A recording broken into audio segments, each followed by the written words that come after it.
Vitamins. These are vitamins. Honest. Welcome. This is Check That Book, a special channel where we get acquainted with the most disturbing literature ever written.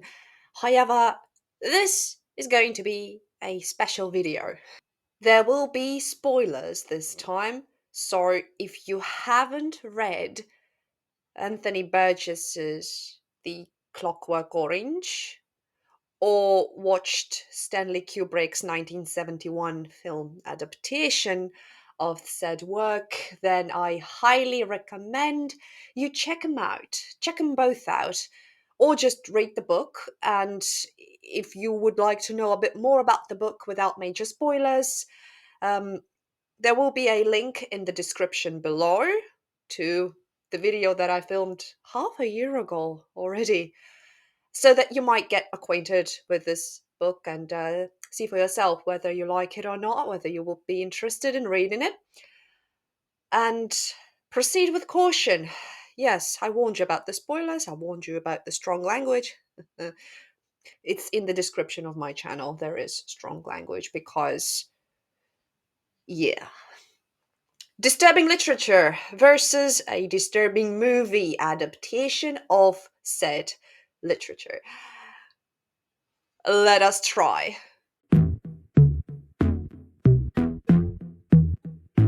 So, if you're familiar with this work, then you know how the book ends, where our protagonist Alex gets disillusioned, right?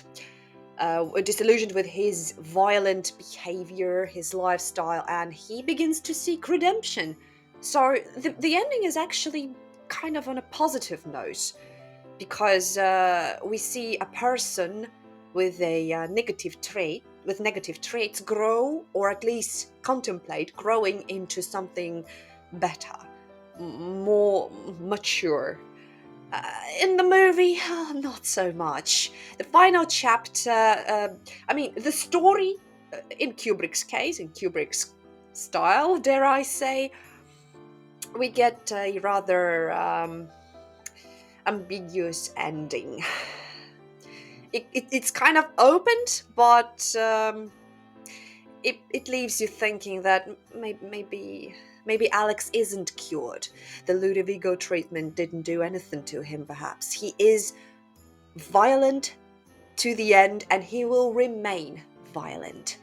If you remember what the book was about, here's a very quick recap. Basically, there was this specific treatment called Ludovico treatment that was supposed to cure this mentally handicapped person, in a sense of him getting pleasure from violent acts and, attacking people with his gang of droogs. Yes, we'll talk about the sad language a bit later. It's basically it. It's about the person with violent tendencies getting a treatment, an innovative treatment, and, well, apparently, according to the book, getting a positive result out of the treatment. In Kubrick's fashion, well, there's not much positivity in Kubrick's films. As is, no. Back to the sad language. In the book, as I've already mentioned, it kind of, because of its frequent use, it tends to tone down the violence a bit. And in the movie, well, while it retains some of it, it's still it's not because it's used less frequently. I think you know where I'm going with this. It's not in the focus at all. I mean, it kind of slips through sometimes, but the movie is more easily understood, in my opinion, without the need to decode the language. The story base is the same. The characters are the same. The names are the same. But yeah, it's those wee details that we notice and compare whilst reading a book and watching the adaptation. Some books have several adaptations. Maybe one day we'll cover some of those.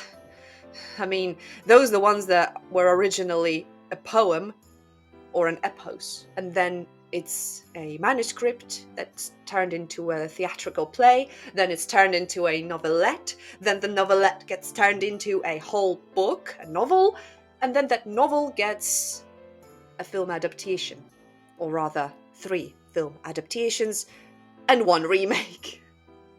I'm not going to tell you what poem am I talking about. I'm very much into poems, as you might have understood from the occasional reels that I post. Cheers to all of you poetry lovers. I hope I'm delivering the message. It gets harder and harder, but we're trying. In the book, the tone of violence, I mean, it is high, but when you read it, sometimes perhaps I've mentioned this before when I introduced the book to you. Check out the link in the description. Go watch it.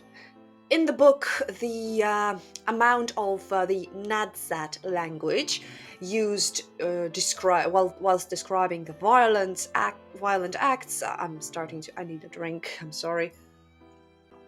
I've been speaking a lot. So, because of the amount of this made-up language, it gets a bit difficult to process the violence. You know what I mean? I mean, it gets to you, but through this curtain of this made-up lingo that you need to decipher sometimes, or take a wee break to you reread the sentence multiple times sometimes. Okay, I need another drink. You reread the text, the sentence, and once you get it, oh, okay, but it doesn't quite strike you as it originally would if the language had not been used there, you know? So in the book, yeah, that it's violent, all right, but compared to the movie, oh. Besides, in the book, we get more insight into Alex's thoughts, so that you might, understand the character a bit better. In the movie, yes, Malcolm McDowell's performance, his mimic speaks for himself, but Kubrick made him such a villain that you don't even want to know what's in his head. Honestly, I didn't. I saw it in his eyes. I mean, look at this.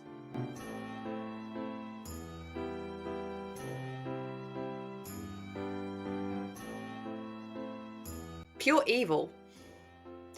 The film's depiction of violence is highly graphic, obviously, and very explicit. Kubrick visually amplifies the disturbing nature of Alex's actions, making it much more shocking to the viewer, I believe. So, on the scales, yeah, the movie is way heavier in terms of violent depictions. In the movie, there is stagnation to Alex's character, in my opinion. My dog is going nuts downstairs. I'm really sorry.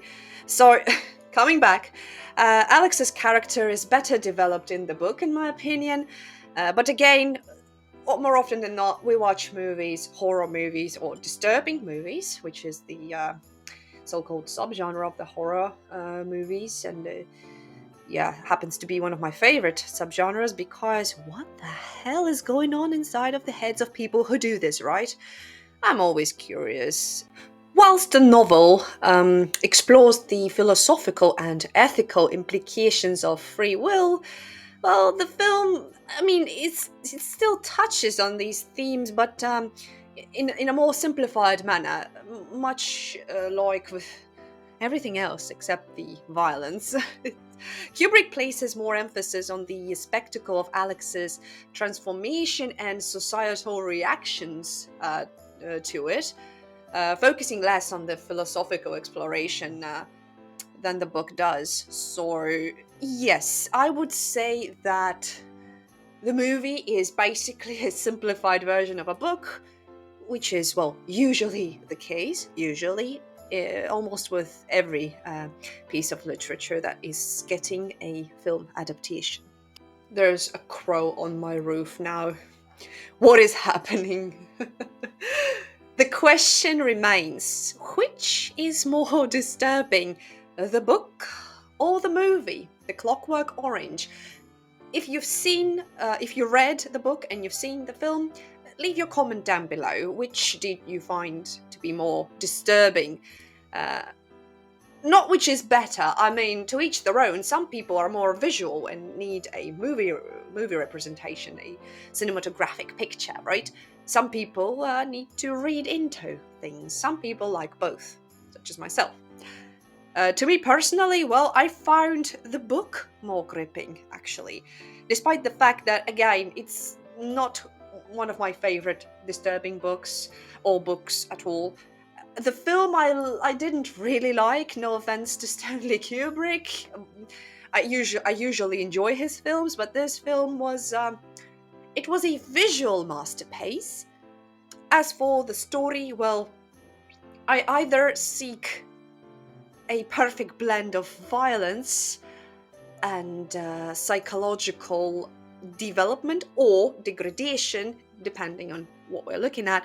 Um, and I want it to be visually beautiful, but at the same time, there has to be a deeper plot, or some conspiracies, or some deeper psychological themes that you need to dissect. Such as in, we need to talk about Kevin, for example, which we will cover eventually. But yeah, to me personally, the book was a bit better and a more interesting piece of work, but disturbing factor is, yeah, it has to go to the film, obviously, because Kubrick doesn't hold back. Nor should he. It's kind of his calling card, and we, lovers of the disturbing genre, appreciate that. Once upon a time. Thank you guys so much for watching this disturbing book versus its disturbing film adaptation. I hope you found it somewhat informative, perhaps, and interesting, hopefully. If you like disturbing content, please consider giving this video a boost in the form of an erect thumb and a subscription, perhaps. Take good care, ladies and gentlemen. I shall see you soon. Goodbye.